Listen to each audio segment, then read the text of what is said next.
Well, parts of Africa are seeing a deadly outbreak of a disease called monkeypox. It's been around for a while, and it pops up occasionally in a big way right now. The disease is incurable. It could reach this country before we know it's coming. It's got a long incubation period of about 16 days.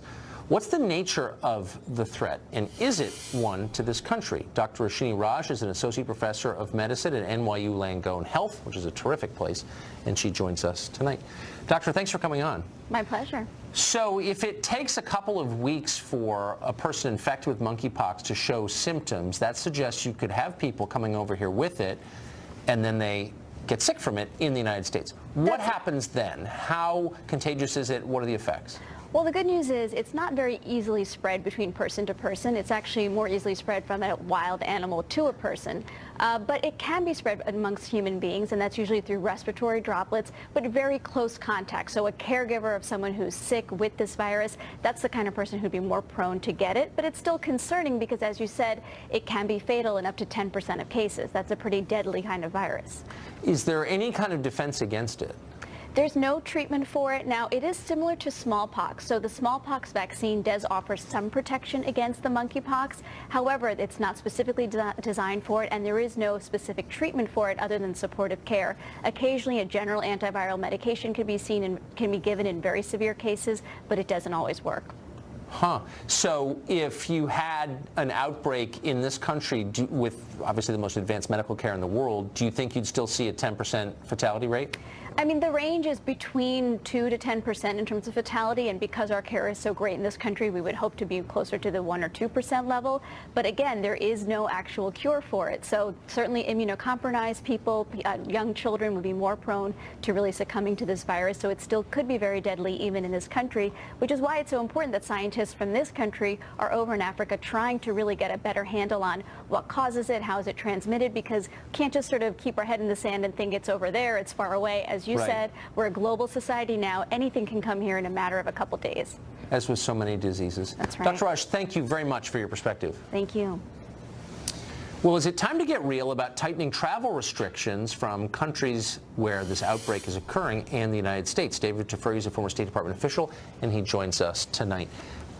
David, I'm against overreacting to anything, including this. But I also notice a certain overreaction on the other side, and I've seen with a bunch of other outbreaks of illness over the years where the globalists in our midst basically make the case it's mean to protect United States citizens from potential outbreaks of disease in this country. Therefore, we can't meaningfully screen people coming to our country because it's mean. Would you take that position in this case? Well, monkeypox is a scary disease, as was Ebola, and we should be doing everything we can to prevent people from getting it here and to screen people who come here so that we make sure it isn't brought here. Now, it's important to note that the Immigration and Nationality Act already requires medical screening for refugees and other immigrants who come here. They have to be screened in their country of origin if they apply in their country of origin, or if they make it here without being screened, they have to be screened here before their immigration status is changed. That's appropriate. Now look at how we dealt with Ebola, which ultimately we dealt with it quite well, and we ended up preventing it from having an outbreak here in the U.S. The way we did that is we screened people at the airport to determine where they came from, if they were in Africa, and if they came from countries where Ebola was present, they could possibly be quarantined. That was the appropriate way to deal with Ebola, and I would say this is the right way to deal with monkeypox. Ebola is not actually very contagious. If you keep sanitary conditions, you don't have a lot of body fluids flying around, you're probably not going to get Ebola. And there's never been an Ebola outbreak in the West because of that. This, as you just heard the doctor say, can be spread through sneezing. So it's a totally different thing, actually. And I guess my question is theoretical. I'm not calling for any kind of quarantine of visitors here. But theoretically, if you had a country with a real outbreak of this in Central Africa, for example, why wouldn't you, in the interest of our population, say we're not taking anybody from that country until this dies down? Well, if the only way to protect America was to ban people from coming from that country, that would be appropriate. But we have to look at lesser measures first. Why? Because if there are lesser measures that would allow not to have a ban but still protect America, then that's what you do. Why would we do that? I mean, look, if you go, look, and I'm not arguing for this in this case, but I'm just saying theoretically, and it's meaningful because there are a lot of diseases out there that could come here for real. This is a real thing. Correct. if your only real interest was protecting American citizens, which is, of course, not the real interest of our elites, as we both know, but let's say it was. Let's say you were following the Constitution and just looking out for your people as you're supposed to. You don't owe anybody from any country other than this one anything. So why would you let a single person from that country in here? Because any person represents some risk. Why would you do that to your people?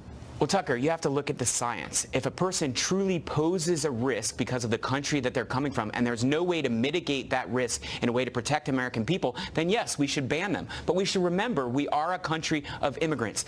Thanksgiving is coming up in 2 weeks. Oh, so the that's Pilgrims more, were immigrants. That's more important. Okay, no, right. It's not more important. But it is an important policy that we allow immigration, that we do encourage immigration, that we are a beacon of hope for people who come from no normal oppressed person would apply this.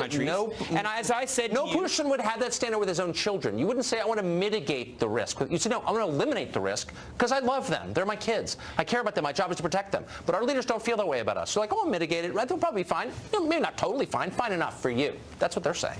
Well, you have to look at each disease when it comes up, and you have to deal with it based on the science. As I said, if the only way to protect America is to ban people from a particular country, then we should do that. But that's not what we had to do with Ebola. We did quarantine. That was enough. Look, and it's also important to remember that one of the ways we solved Ebola is by bringing some people who were infected back here so they can get the great medical treatment that we have here in the U.S. in order to help solve Ebola. Duty. We're out of time. David, thank you for that.